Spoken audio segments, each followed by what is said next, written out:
Let me now begin the program by first giving all of you a brief introduction about Vishwadhyayan Kendra. Vishwadhyayan Kendra, the Center for International Studies, which I will be referring to as VAK in short, is basically a think tank and a Mumbai-based registered trust established with an objective to serve as a platform for creating an India-centric viewpoint on national and international issues. It serves as a forum for understanding of various cultures and traditions around the world and promotes research studies on them. It is VAK's goal to reach out to people within India and around the globe who share our passion for Vasudhaiva Kutumbakam. Let me translate this again for the benefit of those who might not be aware of this term. Vasudhaiva Kutumbakam is a Sanskrit phrase that means the world is one family. May I please request mobile to be on silent mode, please? The world is one family. This is precisely the philosophy of VAK as well, to encourage people to think about the collective well-being of the world rather than just focus on individual interests. Every year, in this context, we hold two major events, the Lakshman Rao Bide Memorial Lecture around Feb-March, and the Universal Brotherhood Day right after Raksha Bandhan, which is also known as the Festival of Bonding, which is what we have all gathered to celebrate here today. In line with the tone set by our Honorable Prime Minister, Shri Narendra Modi ji, at the 21st ASEAN-India Summit, our topic for this year's UB Day is focused on our neighbors. Traditionally, in India, we consider our neighbors as extended family, echoing the values of togetherness, cooperation, and unity. Keeping this in mind, our topic for today is focused on our neighbors, titled Neighbors First, which I strongly believe will leave us with interesting food for thought at the end of the day. I would now like to move on with the introductions and felicitations, starting with our keynote speaker for the day. Ladies and gentlemen, it is my great honor to introduce Dr. Dnyaneshwar Mulay ji, who is our keynote speaker today, and someone with an unmatched wealth of experience in all walks of life. Dr. Mulay has worn several hats in his illustrious career, having served as an Indian career diplomat in various capacities, including the Consul General of India, New York, and as the High Commissioner of India, Malé. He superannuated after 35 years of service and was appointed by the President of India as the member National Human Rights Commission, serving there from April 2019 to 2024. He is currently playing the role of an advisor to the National Skills Development Corporation. He is also a successful writer and has written over 15 books which have been translated in various languages. His magnum opus, Marti Pankh Ani Akash, written in Marathi, is immensely popular and has been prescribed in the arts curriculum of the North Maharashtra University, Jalgaon. He has inspired a number of socio-educational projects, including Balodyan and the Dnyaneshwar Mulay Education Society. And it is also my pleasure to share here that he has been conferred with the Chintanman Rao Deshmukh National Award just a couple of days back. It is indeed a privilege to have you with us here today, sir. At this juncture, I would like to invite Shri Narasimhanji to kindly felicitate Dr. Mulay in appreciation of his presence at Universal Brotherhood Day 2024. Shri Narasimhanji is a veteran, has worked with several social organizations, and is a very senior member of VAK, having been associated with us for over 2 decades now. He has served as the ex-president of VAK and continues to be a guiding force and mentor for our organization.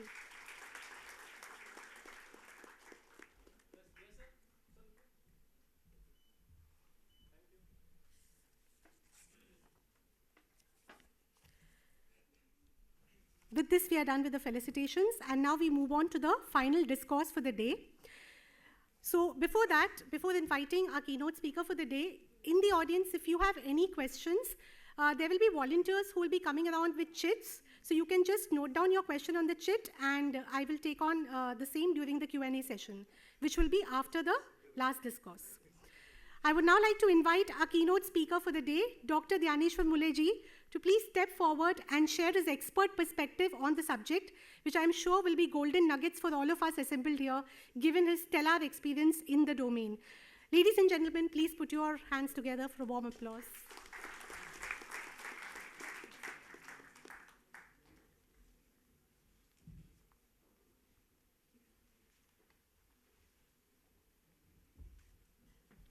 Well, नमस्कार मंडळी. कसं काय? Okay. आपल्या मुंबईमध्ये थोडं मराठी बोललं पाहिजे. Good afternoon to all of you. Namaskar. Salam alaikum. To our Malaysian friends, salam alaikum. Sat Shri Akal. Anybody from South? Vanakkam? Okay. Well, that is the universal brotherhood. Huh? Ram Ram. So, namaskar to all of you once again. Honorable Vice Chancellor, Shri Ravindra Kulkarni ji, Shri Senior Official from the WAC, Shri Narsimhan ji, Manpreet Nagi ji of the Chamber of Commerce, International Business, my colleagues.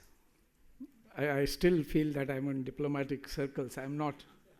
I'm a free man. But diplomats are not free. And according to one definition, diplomats are sent abroad to lie for their country. But I don't think that's true. We rarely lie. We lie down all right, but we don't lie. So my other colleague, Mr. Fung from Singapore, Yusuf from Malaysia, and all of you. I see a lot of my friends in the audience. It's a great pleasure talking to all of you. I'm not going to take names of everyone, but it's a great day. Though I wonder why it should be called Universal Brotherhood Day. Why not Sisterhood Day? Why not Fatherhood Day? Why not Motherhood Day? Why not universal has to be brotherhood? Who told us this? Does it fit in anywhere in the scheme of Vasudhaiva Kutumbakam? But I think these are the legacy issues which the future generation will take care. I will right now call it Universal Family Day, or Universal One Family, One Earth, One Future Day. Right? That fits in the scheme of things that we are discussing, because you have Vishwa Adhyayan Kendra, you have University of Bombay, universe. It's not that the university is a universe. It is a place where the whole universe comes together, or it is a place from where knowledge, information, ideas, concepts, they flow all over the world. That is why it is university. So when we go, today's has got multiple, subunits for our talk here. One is the larger issue of Vasudhaiva Kutumbakam, universal familyhood, day. The second is what we call neighborhood first. Once you say universal Vasudhaiva Kutumbakam, it becomes a subset.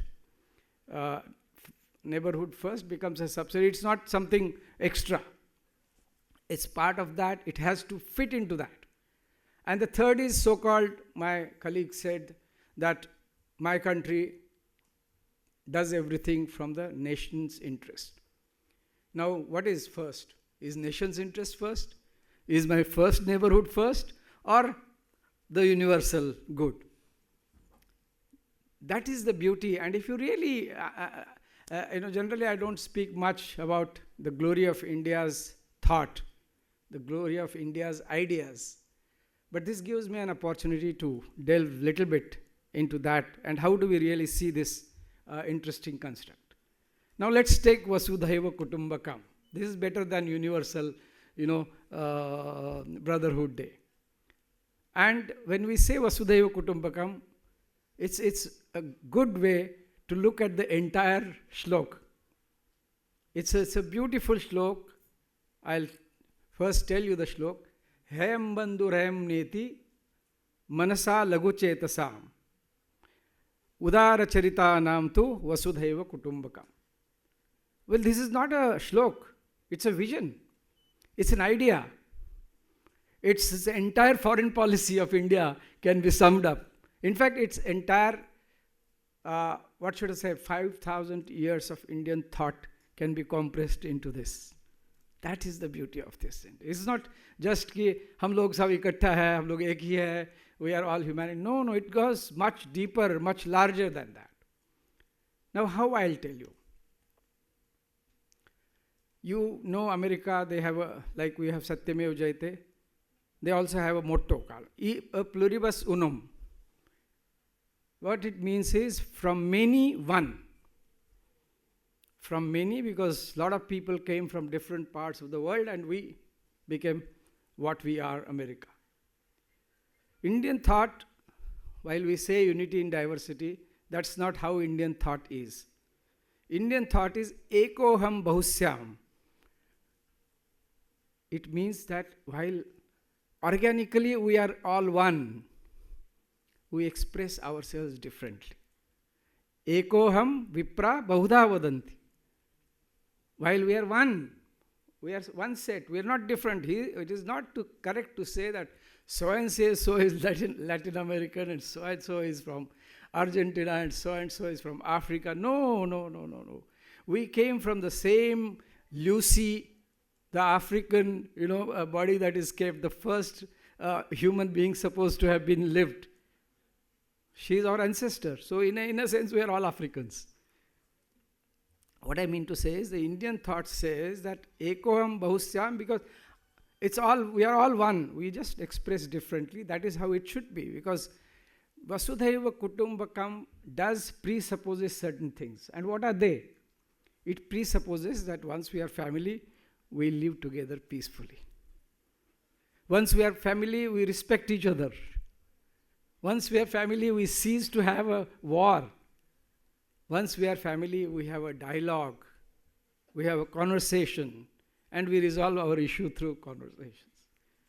That is what Vasudhaiva Kutumbakam is, and it's important to know that we have always, Indian thought always has considered the world, in fact not world, it's universe. Universe is much beyond the earth. Akashat patitam toyam yatha gacchati sagaram sarvadevo namaskaro keshavam pratigacchati. So you can bow before any god, pray to any god. It will go to that ultimate that exists. It is not Vasudhaiva Kutumbakam. Many people just say Vasudhaiva Kutumbakam, Vasudhaiva. I'm tired of listening to it. It's a Vasudha, the Prithvi, the universe. Vasudha ये हमारी क्या है, हमारा परिवार है, वसुधैव कुटुंबकम, not Vasudev कुटुंबकम. Often people say it wrongly. Now when we say Vasudhaiva Kutumbakam, it has two elements. When you break it into parts. We should not generally break it because our thinking has been generally holistic. But if you have to take two parts, one is you go out to the universe, to meet the universe. And the other one is you invite everybody. Takshashila and Nalanda were very good examples of the ancient times, where everybody came. And we also invited the thought, and that everybody came to gather here the pearls of wisdom from this country. And everybody from here went out also. And we say that, Ano Bhadraha Krato Yantu Vishwata. Let noble thoughts come and flow to us from all over the world. That is also part of Vasudhaiva Kutumbakam. So that's why I say, if 5,000 years wisdom has to be put into a single word, then it will be Vasudhaiva Kutumbakam. You want to define democracy? Use this test of Vasudhaiva Kutumbakam. Udara Charita Naam tu Vasudhaiva Kutumbakam. जो छोटे दिल का होता है वो कहता है कि ये मेरा भाई है, ये मेरा दुश्मन है, ये मेरा भाई नहीं है. लेकिन जिसका चरित्र विशाल होता है, मन उदार होता है, वो कहता है कि अरे ये तो अपना परिवार है. That is democracy. This is a democracy. This is the meaning of Vasudhaiva Kutumbakam. We don't have to go far away to listen to Abraham Lincoln saying that, don't ask what your country can do for you. Ask what you can do for your country. Why country? Why not humanity? How can if you think logically, how can an individual's interest can be different from family's interest? Family's interest can be different from society's interest. Society's interest can be different from a state's interest. State's interest can be different from a nation's interest, and nation's interest can be different from the global interest. This is what we have to think, and this is what India has thought. And I'll give you any number of examples. Well, I can talk about this for hours, but I'll try and limit myself to 15, 20 minutes, or till I see on your face a kind of a feeling, yeah, bahut ho gaya, yaar ye band kyun nahi karta hai apna muh. So, what are some interesting historical pieces which reflect this richness of thought, philosophy, ideas? It had to be Second World War and its devastating impact, where millions perished, more or less for no reason, I would say, for the Western world to awake and think we need to start a world without war. It had to be 1945. Imagine. Go back BC 261, War of Kalinga. The Mauryan Empire, Ashok, Emperor Ashok, he conquered Kalinga, and he said, when he saw the bloodshed, what did he think? No more war. This is not what I want. If this is what victory means, this is not what I want. It cannot be I win and you lose. It has to be I'm okay, you're okay. There's a business principle also. Both sides have to win. And then this is 261. When Ashoka renounced the war, what did he do? He took Buddhism. And he sent, whom did he send as his emissaries? Monks, primarily. He sent his daughter, he sent his children, up to Egypt, Greece, Macedonia, China, Tibet, Sri Lanka, Maldives. Any number of countries he sent these emissaries for peace. We do not know that India was the first country to send monks as the ambassadors of peace all over the world. We need to reiterate. And we need to see how we can incorporate this thought into our entire policy making, etc., etc., etc. But let's think of why did the thought came to Ashoka. Prior to that, we have had Buddha. And Bhagwan Buddha was an outstanding personality for the simple reason that we all move by grief, old age, illness, dead body. There is a word in Marathi called Smashan Vairagya also. We think philosophically when we are on the funeral ground. Oh, life is like this, life is very short, life is, you never know when what will happen. Buddha, when he saw that such a misery exists, he had to leave his palace to find out the truth behind it. And ultimately, long penance, long journey, lots of gurus, denial of lots of gurus, new questions and questions and questions, and ultimately he achieved what we call enlightenment. And what was that enlightenment? Well, there are many ways to tell what is enlightenment. I say, Atto Deepa Bhava. Be the light. Be yourself, be the light. You lighten up yourself from within. Be an enlightened person. So this is again prior to Ashoka's times. And throughout history, then you can see that there has been the recurrence of this thought, sometimes in a silent way. Sometimes I feel we had a lot of conquerors from abroad because we did believe in peace and genuine peace. That's where the strategic thought and diplomatic self-interest comes in. But we'll go to that maybe a little later. So then throughout history, you see till about 1200 AD or so, there is a huge, because once you accept this universality of things, then your philosophy grows, your science grows, and that's how we have had lots of progress. India was one country where we had Arthashastra of Chanakya, Kama Sutra of Vatsyayan, you had Vedas, You had Ayurveda also separately, and each of these things thought that particular universe in a holistic manner. And well, huge. I do not know of any country in the world which has so much of body of knowledge, and I would add, about which its own people are unaware.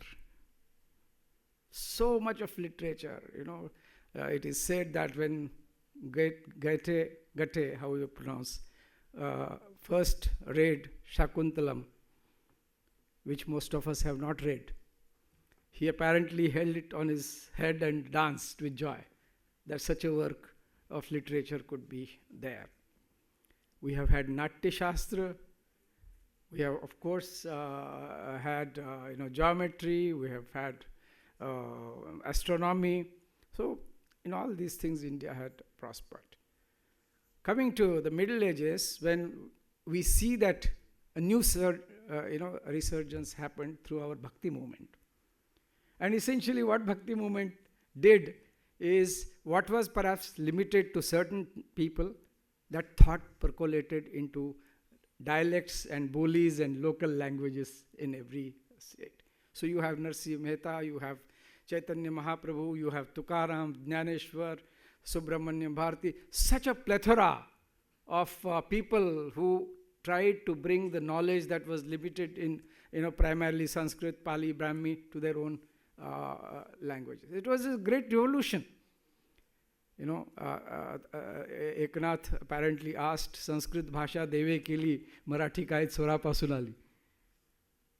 We recently, as you know, the good news that Marathi has been recognized as the classical language of India. It's a great honor to all of us. And I happen to be the chair of the committee that was set up to follow up that matter. I don't think it happened because of me. It happened because of earlier people had all laid excellent foundation, and I just happened to be there at the right time to receive the honor. And that is a kind of a coincidence. But one thing that is also, when you say Vasudhaiva Kutumbakam, it also presupposes diversity. Because diversity is not there, then what is the point? A single unit is flourishing. That is not holistic growth.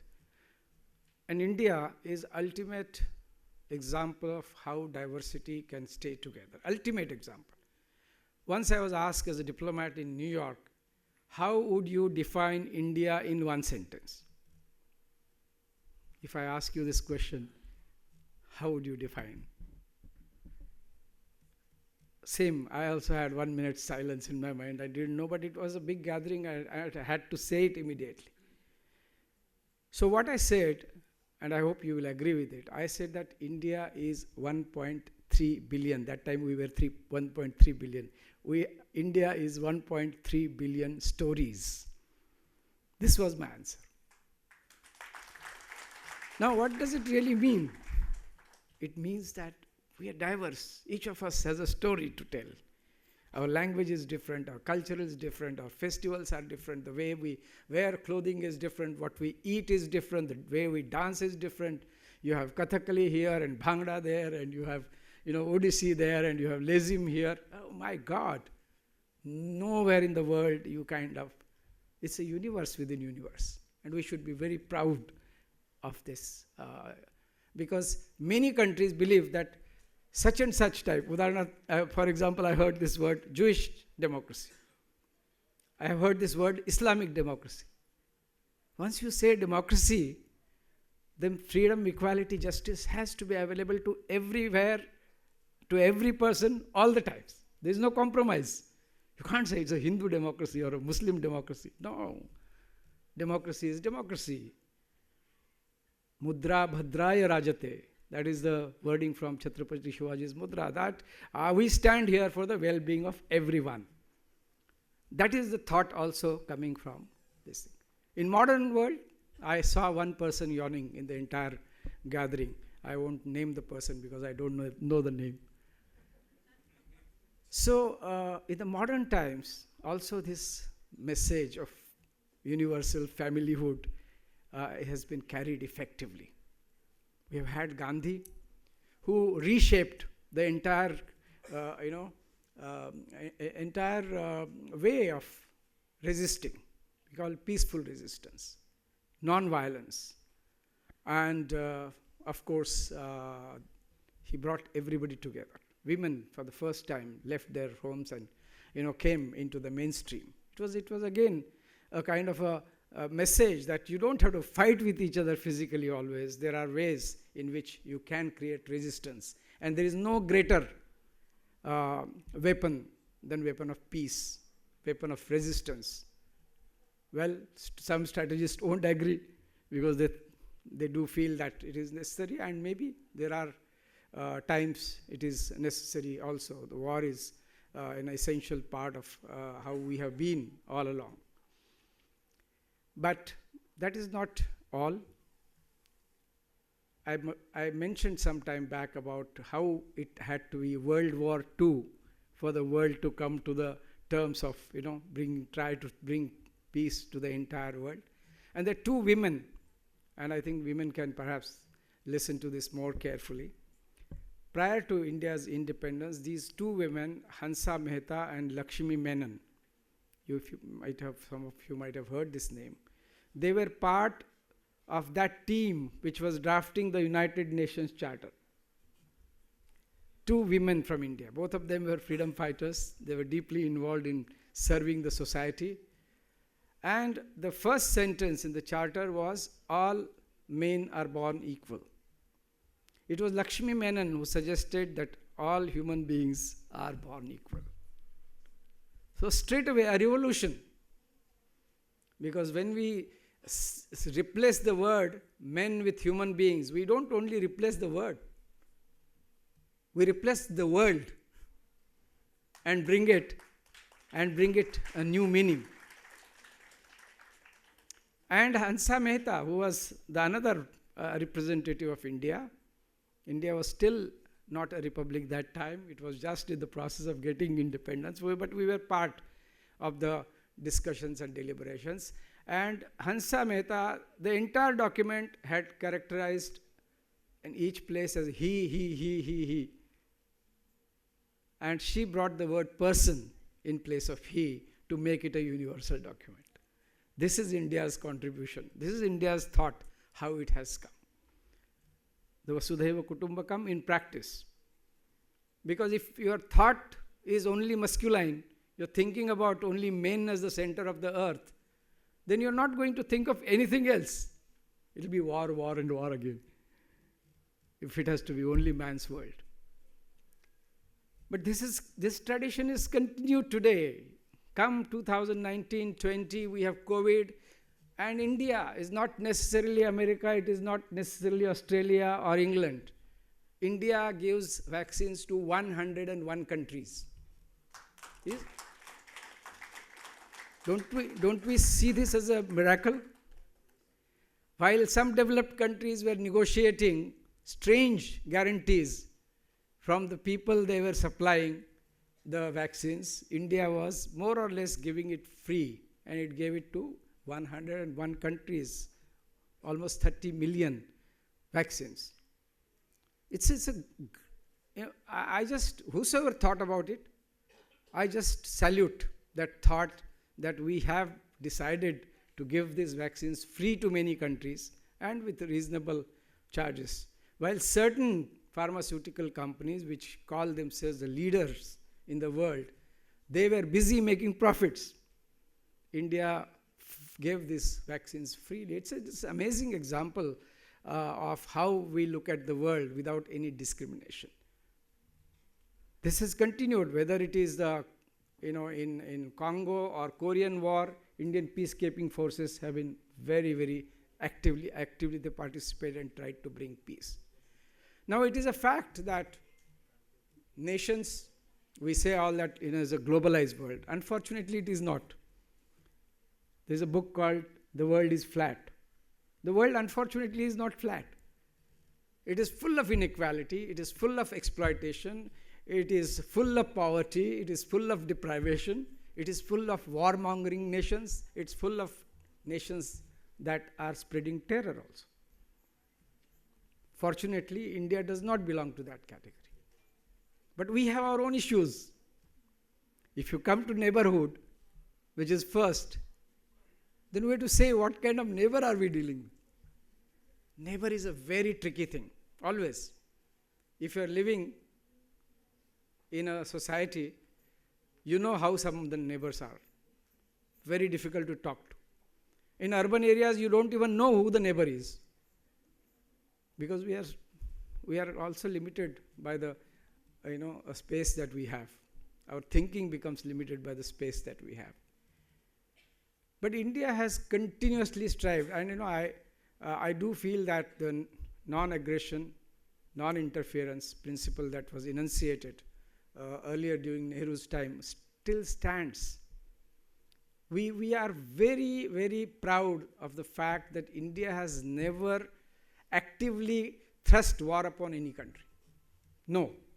Our wars are throughout the history, Indian wars have been of reactive nature. When you come to neighborhood is a very complex, complicated thing and full of contradictions. You have had Pakistan, which has such good feelings for India. We know all that.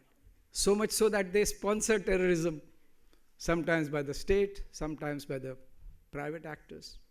It's very unfortunate that somebody has to resort to terror and violence on a neighbor. So our efforts have to be continued. We have to continue our efforts to bring them to table, discuss with them, tell upon them, impress upon them that this is not going to work. And we have done that time and again. In fact, right now, I think Mr. Dr. Jaishankar would be in Pakistan, and he would be perhaps telling the same thing, that we cannot move forward.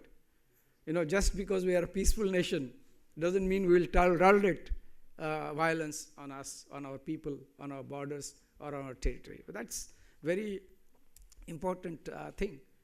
We think of Mahabharata and Ramayana. Both had wars. So it's not that we are averse to wars, but we don't want wars.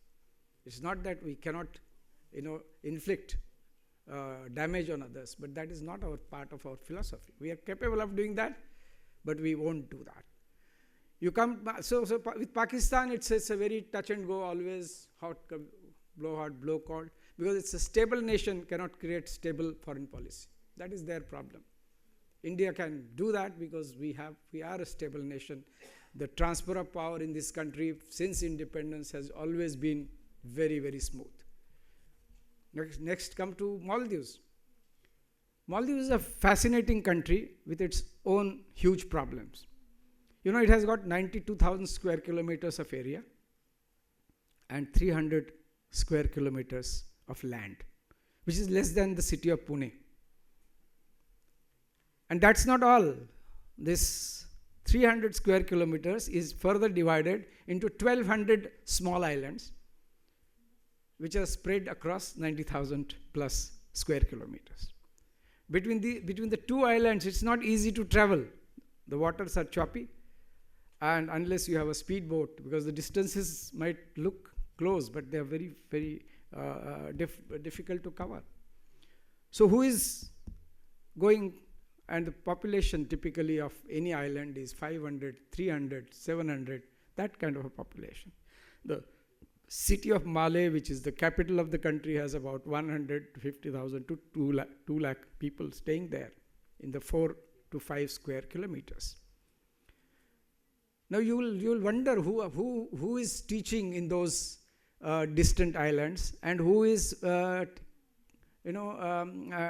treating them for medical issues. It's Indian doctors. 80% of doctors and teachers in Maldives are Indians. We don't know this. Effectively, both education and health services in that country is being run by India. I can go on telling about how India has helped them, from rice to wheat flour to river sand, to their banking, to their financing of the resort. State Bank has done an enormous job in building that country, rarely acknowledged by Maldives. Maldives has these issues because once you build a narrative of insider outsider, because Maldives is a 100% Sunni Islamic country, what it means is really suddenly you have created barriers on the basis of religion. So you always have trouble, difficulty, and you have to evolve principles to deal with outsiders. India does not have that problem because of our diversity. So while we do provide them with everything, including the security, including what I said, dal, roti, chawal, even paz also. We have a policy that even if we have issues in India, we will always give preferential because it's our neighbor. Love thy neighbor, even Bible says. So we're trying to love our neighbor, but sometimes love is misunderstood as weakness. That should not be done. That is not fair game, and that doesn't fit in diplomacy. Diplomacy is always on the basis of reciprocity. My colleagues will agree. So this is Maldives, and we have to deal with it as it goes on. Fortunately, there is a democracy, and with democracy, all the drawbacks of democracy have also seeped in. Prior to that, we had 30 years of peaceful relationship with Mr. Gayoom, who was the president, but he was single-handedly handling the country, and it wasn't a democracy. So this is also a contradiction that democracies sometimes become problematic, but they have a longer life than dictatorships. It's also a fact. So Bhutan, Nepal, you are perhaps aware that these countries also, India has poured in enormous amounts of aid and assistance over a period of last 50 years. There were times when we had difficulty, but we have always aided them. In fact, there was a time when we were borrowing, but we were giving them assistance. That is the kind of neighborhood policy. Who was there when there was sudden shortage of water in Maldives? India was the first to go there. Shiploads of water we have given to them. At the time of tsunami, we were the first to go and help them. 1988, when President Gayoom was captured and he was perhaps, he was being replaced, one doesn't know what would have happened to him. India was the one who sent our forces and restored him on his request, and also withdrew in time. Unlike many countries, still colonial days, there are not left many of the territories and countries. It's a fact. So same with Nepal, earthquake, we just stepped in, and a huge number of projects are even currently going on with Nepal. Bhutan, of course, yes, Bhutan, the good thing about Bhutan is they have developed a happiness index, and we should also perhaps follow them, because it doesn't matter however small country might be, they have certain good things, we should capture them. Now this is more or less the neighborhood of Afghanistan. We have a tough time, not because of us, but because of their own policies, their own practices. Taliban is in power there. There is no way to deal with them. And yet, being a neighbor, we have to see how best we can deal with them, how best we can find a way to at least start a dialogue. Dialogue is very important, because if dialogue is lost, diplomacy cannot proceed further. And what do we think? We have had recently Prime Minister's speech in the United Nations. India has $5 trillion economies aspirations. India also claims, rightfully, place on the Security Council of the United Nations. We should have been given this long time back, but that battle, that aspiration, still 1/6 of humanity is being ignored completely for such a long period. It is unjust and unfair to India, in my view. But we must say, and Prime Minister rightly has envisaged in his recent speech 3 things. One is we have to address the climate change issue without delay. Terrorism and anything like war-like situation has to be avoided, and world has to learn that war is not the way we can live henceforth. We have to live in peace. This was the vision of the Prime Minister. What I feel, and I will now wind up, knowing that some of you perhaps think that is too much for a day. When India, what it has to do, I will tell you now. We have impeccable record in terms of democracy, in terms of dialogue, discussion, our peace-loving efforts. But the world today is facing a crisis, and you all know, we talk about climate change a lot, and it's a reality. We know that war is going on, but it's not only in Palestine versus Israel. It is not only Ukraine and Russia. The war, smaller, bigger wars and strifes are going all over the world. We don't deserve to live in this kind of a world. We can't leave this kind of world to our children. There is also a lacuna in the economic model that currently we are following, which is primarily a Western model we have accepted. It is based on consumerism. It is based on unlimited exploitation of natural resources, and it is based on the principle of one who can grab more can become richer. So as a result, we have poverty and we have inequality. We can't live like this. In India, we can't live with 300 million people having poverty. We have to deal with it on a war footage. Well, I use the word war footage because that is a crisis. It is not a demographic dividend. It is a demographic deficit. And if we don't deal with it, our demography is not going to reward us. It will punish us. So we have to do something. So I do feel that India must create a new vision of living in 21st century by integrating this thought that I elaborated upon in my last 30-40 minutes, and create a new vision where even alternate economic model has to be proposed. It doesn't matter what growth rate India has, but it does matter if 200 million people or 100 million people are sleeping without food, without water, and without proper nutrition. It does matter. It does matter that a large number of people are, whatever we give them, are still outside the medical services, facilities, and outside the education. That we have to drastically change, address, irrespective of what kind of politics we have to address. Which party comes to power, that is not my and your concern right now. So this is how, and only when we do that, we come to another dream of India, not only for itself, for the world. Sarve bhavantu sukhina, sarve santu niramaya, sarve bhadrani pashyantu, ma kaschit dukkha bhag bhavet.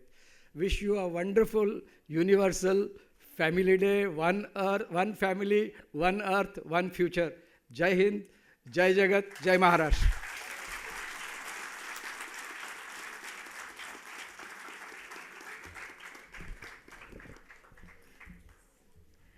Thank you, Dr. Mulay ji, for this wonderful eye-opening discourse.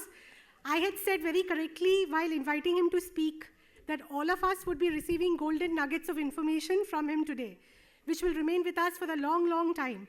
I'm sure we all will agree that this is exactly what we have received.